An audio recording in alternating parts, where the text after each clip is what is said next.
अस्सलाम वालेकुम रहमतुल्लाहि वबरकातुहू। प्यारे दोस्तों, साथियों और बुज़ुर्गों, उम्मीद करता हूँ आप सब खैरियत से होंगे। और जो दोस्त आजकल मुकाबलों में मसरूफ़ हैं, अल्लाह रब्बुल इज़्ज़त उनको कामयाब करे, इज़्ज़त दे, चाहे किसी भी पार्टी से हों। प्यारे दोस्तों, कल एक पोस्ट लगाई थी इमाम दीन कबूतरों के बारे में। इमाम दीन कबूतर के साथ एक तस्वीर शेयर की थी, उस्ताद हाजी महर असगर साहब के घर का कबूतर था। और वो तस्वीर जो है 1984-85 में ली गई। और आप अंदाज़ा कर सकते हैं कि कितनी पुरानी वो जो 32-33 साल पुरानी वो जो तस्वीर थी। और उस वक़्त का कलर मैंने आपको दिखाया।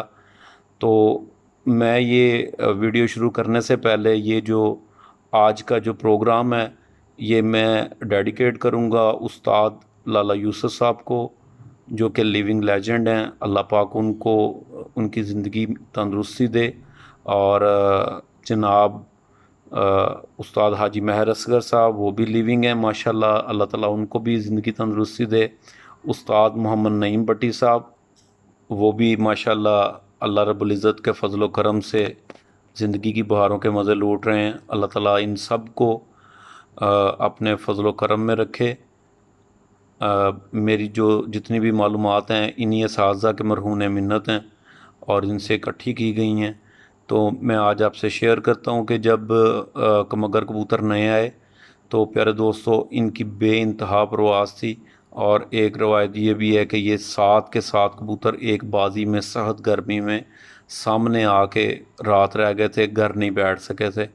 तो ये इन कबूतरों को कंट्रोल करने के लिए, परवाज़ों को कंट्रोल करने के लिए मैं बिल्कुल मुख्तसर सा इसकी हिस्ट्री बताऊंगा और फिर इसका हुलिया बताऊंगा। तो इनकी परवाज़ों को कंट्रोल करने के लिए इनमें फ़िरोज़पुरी पर डाला गया, लाला कमरदीन ख़ां साहब ने डाला। लाला कमरदीन ख़ां साहब जो हैं, ये लाला ग़ुलाम फ़रीद ख़ां साहब के मामू थे। और इन्होंने ये पर जब डाला तो इस पर से जुरे कबूतर निकले। जो जुरे कबूतर हैं, ये जुर्रा बुनियादी तौर पे फ़ारसी में उकाब को कहते हैं। और ये उकाब की तरह खड़े होते थे। इनका स्टैंडिंग स्टाइल, इनके बाजू शोल्डर बाहर निकलते थे और ये बड़े शान व शौकत से खड़े होते थे। और कमगरों से बहुत ज़्यादा चेंज हो गए जब इनमें फ़िरोज़पुरी पर डाला गया।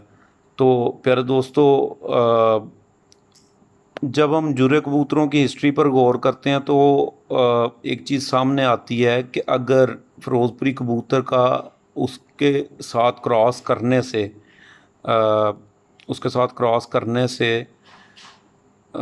स्टैंडिंग स्टाइल बेहतर हो गया, उनका बाकी स्ट्रक्चर बेहतर हो गया, तो उस वक़्त फ़िरोज़पुरी कबूतर किस स्टैंडर्ड के होंगे, जो कि आज हमारे पास अवेलेबल नहीं है। और यहाँ पर नेट में भरमार पड़ी हुई है फ़िरोज़पुरी फ़िरोज़पुरी, लेकिन उस लेवल का कोई ऐसा कबूतर नज़र नहीं आता। बहरहाल, ये तो टॉपिक में से बहुत सारे टॉपिक निकलते हैं। जुरे कबूतर प्यारे दोस्तों मेरे पास तकरीबन तकरीबन हमारे पास बहुत पहले से कबूतर रहे, जिनको हमने अपनी वीआईपी ब्रीड का नाम दिया था। और ये जो जुरे कबूतर हैं, ये बज़ाते खुद स्टेट ऑफ आर्ट कबूतर हैं। इनकी आदात जो हैं उड़ान में, ये प्योर भी उड़ते हैं, शाम तक उड़ते हैं। और इनकी आदात और सयान, ये सारी जो चीज़ें हैं, और शान स्पेशली जो इनका कलर है, मैं कहता हूँ ये कलर के बादशाह हैं। सारे कमगरों में कलर के बादशाह हैं ये। तो इन कबूतरों में से बुनियादी तौर पर इमाम दीन कबूतर बनाए गए। इस इमाम दीन की जो हिस्ट्री है वो रिलेट की जाती है एक गोरकन से जिसका नाम इमाम दीन था, जिसने लाला कमरदीन ख़ान साहब का गिरा हुआ पट्ठा पकड़ा और आगे वो पट्ठा जो है सरवर चिड़ी को दे दिया या रफ़ी को दे दिया। आगे से वो लाला यूसुफ साहब ले आए और किस तरह से ये कबूतर बने, ये एक पूरी एक डिटेल मिलती है इसकी।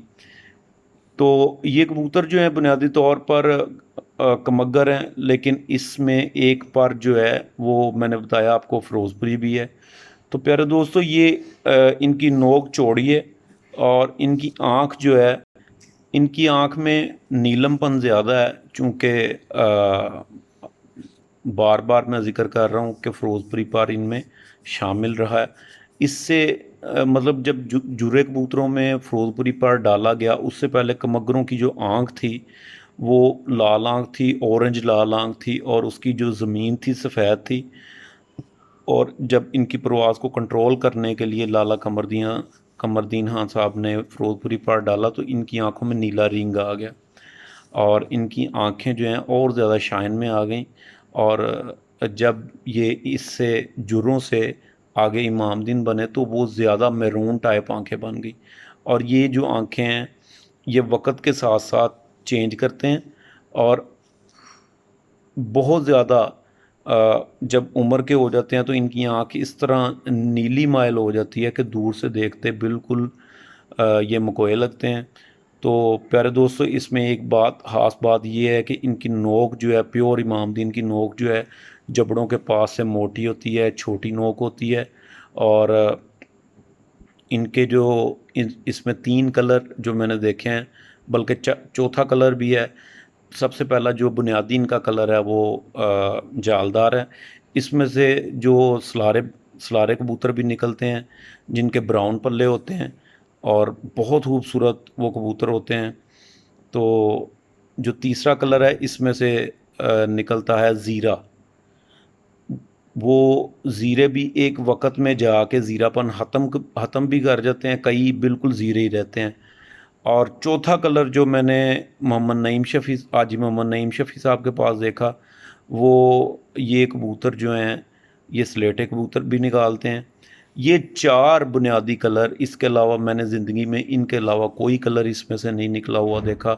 जो फीके होते हैं वो भी बाद में गहरे हो जाते हैं। जो सलारे हैं, सलारे सलारे ही रहते हैं, लेकिन आहिस्ता आहिस्ता वक़्त के साथ बिल्कुल हल्की सी छाप ले आते हैं। इनकी जो छाप है उसमें एक ख़ास रिदम होता है, जिस तरह मछली के ऊपर छिलके होते हैं एक के ऊपर दूसरा चढ़ा हुआ, और बड़े खूबसूरत एक जैसे सारे एक जैसी छाप होती है इनकी। ये नहीं कि कहीं पे बहुत बड़ा स्पॉट आ गया, कहीं पे छोटा आ गया। ये बेहंगम सी इनकी तरतीब बिल्कुल नहीं होती। और ये मैं जालदार की बात कर रहा हूँ, जालदार कलर की जो ओरिजिनल हैं। और हल्की पीली पलकें इनमें आती हैं, और इनकी आँख मैं पहले से बता चुका हूँ। तो प्यारे दोस्तों, ये जो बिल्कुल हल्की सी मालूमात मैंने आपको, मतलब बिल्कुल लाइट सी आपको इन्फॉर्मेशन दी इनके बारे में। उम्मीद करता हूँ कि आप इसको आपको समझने में आसानी हुई होगी। इंशाअल्लाह ताला किसी दिन अगर मौका मिला तो किसी दोस्त के हाँ आपको ओरिजिनल जो इमामदीन कबूतर हैं, जो मेरी मालूमात के मुताबिक इमामदीन कबूतर हैं ओरिजिनल, उनका शौक़ भी करवाएंगे। तब तक के लिए इजाज़त दें। अगर कोई कमी कोताही रह गई हो तो उसके लिए मैं एडवांस में माज़रत ख़्वाह हूँ। इंशाअल्लाह ताला अगर ज़िंदगी रही तो फिर दोबारा किसी नए मौजू के साथ मिलेंगे। अल्लाह हाफ़िज़।